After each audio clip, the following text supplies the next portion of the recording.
اصلا نستشرف الطابلات تاعكم التليفونات كافي شيء ها هو ثالث.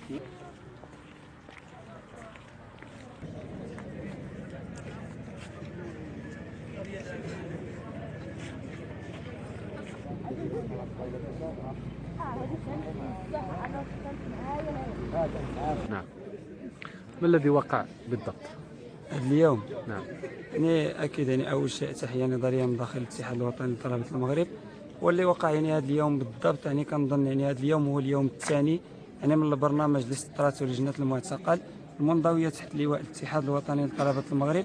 يعني هذا الاسبوع البرنامج المعلن يعني منذ يعني البحر الاسبوع الماضي اللي فيه خطوات نضاليه تزامنا مع تقديم المعتقلين السياسيين اللي غيتقدموا يوم غد، خصوصا ان 2 يونيو كتصادف محاكمه سوريا حق خيرات المناضلين اللي الان كيتواجدوا في سجن بوركايز ولا كذلك في السجن السيء الذكر عين قادوس ولا اللي تعتقلوا مؤخرا واللي وصل العدد يعني ازيد من 50 معتقل غيتقدموا يوم غد. هذا الاسبوع يعني تم الاعلان على برنامج نضالي من تنظيم لجنه المعتقل كما شرت لك، واللي انطلق يوم امس عبر استقبال عائلات المعتقلين السياسيين من داخل الساحه الجامعيه، وكذلك يعني الوقفه لجنه المعتقل اللي انطلقت من المركب الجامعي في اتجاه عوينه الحجاج واللي كانت يوم امس، وراه كاين الصور يعني اللي تلونصاو يعني يوم امس وكاين يعني الفيديوهات ديال الشكل النضالي. هذا اليوم استكمالا في هذا البرنامج اللي مسطر كانت يعني اشكال نضاليه يعني في الصباح، وكان كذلك انطلاق يعني في الاضراب عن الطعام الساعه 4 مساء. هذا الاضراب عن الطعام مرفوق بالمبيت الليلي من داخل الساحه الجامعيه. يعني انفوا يعني الطالبات والطلبه كيستعدوا للمبيت، خصوصا ان كانت اللحظه يعني قليله يعني قبل لحظات قليله قبل التدخل يعني كان شكل نضالي تظاهره ديال الطالبات اللي انطلقت من الحي الثاني في اتجاه الساحه الجامعيه.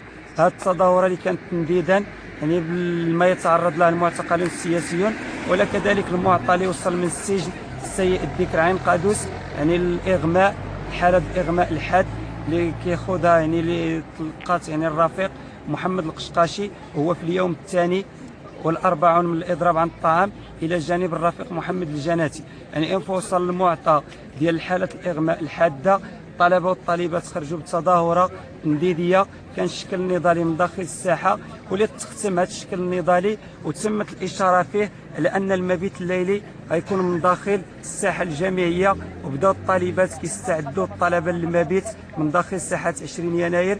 انفو يعني الطلبة كيستعدوا غيتفاجئوا بأسطول يعني قمع يعني تحت جنحة الظلام اللي غينطلق يعني في اتجاه الساحة الجامعية وغيبدا في ارتكاب الجرائم يعني من صفوف الطلبة والطالبات واللي خلف لحدود اللحظة خسائر كبيرة. كاين إصابات، كاين الحديث على اعتقالات، كاين يعني الطلبة يعني لحدود اللحظة الكتب ديالهم اللوازم ديالهم، كاين حتى الدراجات النارية الهواتف النقالة يعني اللي فعلا هذه الليلة يعني كتسجل جريمة ترتكبت في حق جماهير دار الميراز من داخل الساحه.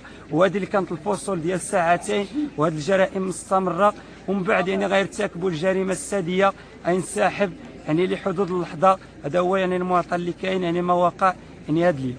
نعم. اذا في نظركم هذا الشيء كله كان على يعني كاين مبيت الليلي والمحاكمه اللي كاينه غدا ان شاء الله؟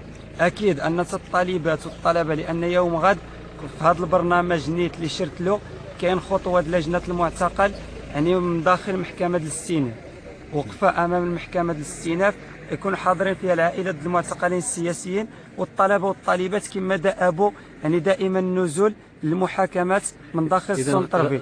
تالي تكسير هذه الخطوة اللي غتكون يوم غد يعني غيلجأ النظام يعني في هذه الليلة يعني للتدخل يعني بهذه الطريقة الهمجية يعني من أجل يعني ثاني الطلبة والطالبات على المبيت الليلي من داخل ساحة 20 يناير، وكذلك من أجل يعني الثاني ديالهم والمحاوله يعني تركيع الطالبات والطلبه باش ما ينزلوش للمحاكمه يوم غد اللي كتزامن مع تقديم ما يقارب 50 معتقل. وانتم غتنزلوا غدا ولا ما تنزلوش؟ اكيد حنايا كطلبه وطالبات دائما غننزلوا للسونتر فيل، وغندوا بهذه المحاكمات السوريه في حق المعتقلين، غنشهروا بالقضايا اللي تعتقلوا عليها، غندافعوا الهويه ديالهم، لان مناضلين كانوا الى جانبنا، مناضلين النهج الديمقراطي القاعدي والاتحاد الوطني لطلبه المغرب، الان هما في السجون.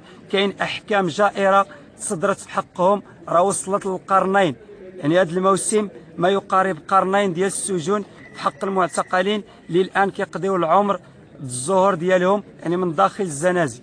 شكرا جزيلا. شكرا.